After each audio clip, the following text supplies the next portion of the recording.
अस्सलामुअलैकुम dear students, welcome to my YouTube channel V U study with me. जी students, कैसे हैं आप सब।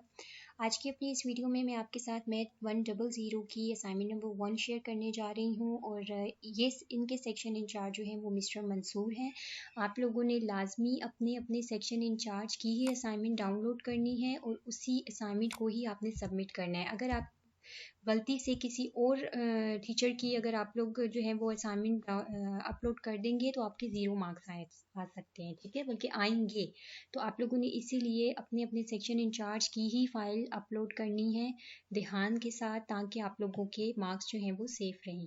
अपनी असाइनमेंट की तरफ चलते हैं। क्वेश्चन नंबर 1 है राइट इन सेट बिल्डर नोटेशन। आपको 3 सेट्स दे दिए गए हैं और कह रहा है कि इनको आपने क्या करना है, बिल्डर नोटेशन की फॉर्म में लिखना है। जो फर्स्ट सेट है वो कौन सा है, वो 10 नेचुरल नंबर्स का है। इसको हम लिखते हैं x such that x belong. अब उन्होंने खुद बताया कौन से नंबर है, नेचुरल नंबर है, ठीक है। तो एन से एन को बिलोंग कर रहे हैं और कहाँ से हैं, फर्स्ट 10 है तो 1 less than x less than 10 लिखेंगे। एक्स क्या है, ये एलिमेंट होते हैं, ठीक है, एलिमेंट को शो करते हैं। नेक्स्ट चलते हैं x such that x belong and ये देखिए सेट ऑफ पॉजिटिव और नंबर्स अप टू 40, ठीक है, यानी कि और नंबर्स का सेट है जो क्या है अप टू 40 है, यानी कि आप इसको लिख सकते हैं x less than equal to 40, यानी कि 40 है या 40 से थोड़ा सा मतलब 40 से लेस है या 40 तक होंगे और x इसमें क्या आ जाएगा, ऑड हो जाएगा आपके पास।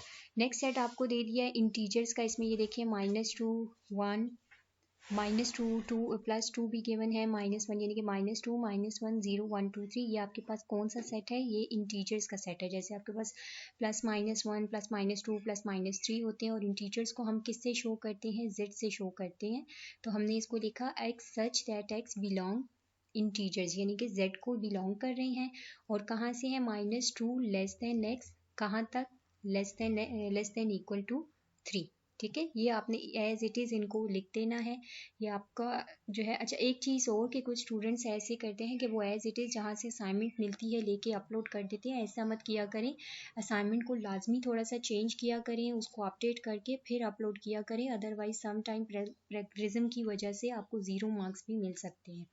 नेक्स्ट चलते हैं find A union B and A intersection B. Simple, आपको एक सेट दे दिया है, बी सेट दे दिया है और इसका आपने यूनियन और इंटरसेक्शन फाइंड करना है, ठीक है। यूनियन में आपको पता है कि आप दोनों सेट्स के तमाम वैल्यूज़ को, तमाम एलिमेंट्स को इकट्ठा करके लिख देते हैं। तो यहाँ पे ये सारे सेट आपने लिख दिए, ठीक है, सीक्वेंस में लिखने हैं 2 4 6 8 10। 10 के बाद 12 है और 12 के बाद यहाँ पे आपने 13 लिखना है क्योंकि इस सेट में 13 है, फिर 14 है, फिर यहाँ पे 15 है तो 15 लिखेंगे, उसके बाद आपने 16 लिख देना है। और इंटरसेक्शन में हम क्या करते हैं, दोनों सेट्स में से जो कॉमन वैल्यूज़ होती हैं, कॉमन एलिमेंट्स होते हैं, हम जस्ट उनको लिखते हैं। अब यहाँ पे देखिए 12 है, यहाँ भी 12 है, यहाँ पे 14 है, यहाँ पर भी 14 मौजूद है, यहाँ पे 16 है, यहाँ भी 16 है, तो जस्ट हमने इन तीन वैल्यूज़ को लिख दिया, ठीक है। इंटरसेक्शन में कॉमन वैल्यूज़ को लिखते हैं। नेक्स्ट चलते हैं एवेल्युएट। आपको वैल्यू दे दी गई है और कह रहे हैं इसको एवेल्युएट करना है। अब यहाँ पे एवेल्युएट करने के लिए आपको पता है कि हम रैशनलाइज करते हैं, ठीक है। जब भी इस तरह की वैल्यू हो तो उसको सॉल्व करने के लिए हमेशा हम रैशनलाइजेशन का मेथड यूज़ करते हैं। और वो कैसे है कि जो डिनोमिनेटर में आपके पास वैल्यू गिवन होती है उसी वैल्यू से ही आप उसको मल्टीप्लाई भी करते हैं और उसी वैल्यू से आप उसको डिवाइड भी करते हैं। बट रिमेंबर कि आपने ऑपोजिट साइन के साथ उसको लेना है। अगर यहाँ पे पॉजिटिव का साइन है डिनोमिनेटर में तो आप यहाँ पे नेगेटिव साइन लेंगे, अगर यहाँ पे नेगेटिव साइन है देन आप यहाँ पे पॉजिटिव साइन के साथ उसको मल्टीप्लाई और डिवाइड करेंगे, ठीक है। बाकी आगे सिंपल मल्टीप्लिकेशन है, 3 1 ज़ार 3 हो जाएगा, प्लस माइनस माइनस होते हैं, ये इसका प्लस और यहाँ का, ठीक है। और 3 को फिर आयोटा से मल्टीप्लाई करें तो -3 आयोटा आएगा। 5 आयोटा को 1 से मल्टीप्लाई करें तो 5 आयोटा आता है। 5 आयोटा को आयोटा से मल्टीप्लाई करेंगे तो -5 आयोटा स्क्वायर आ जाएगा। डिवाइड में ये वाली भी आपके पास इसी तरह मल्टीप्लाई हो जाएगी। अब यहाँ पे आयोटा स्क्वायर आपको पता है कि -1 के इक्वल होता है। वैल्यू पुट करेंगे, सिंप्लीफाई करेंगे, लास्ट में आपके पास 2 आयोटा प्लस 8 डिवाइडेड बाई 2 आएगा। यहाँ से आप 2 कॉमन ले लेंगे तो वो 2 इस 2 से कैंसिल होगा तो आपके पास लास्ट में आंसर आ जाएगा 4 प्लस आयोटा, ठीक है।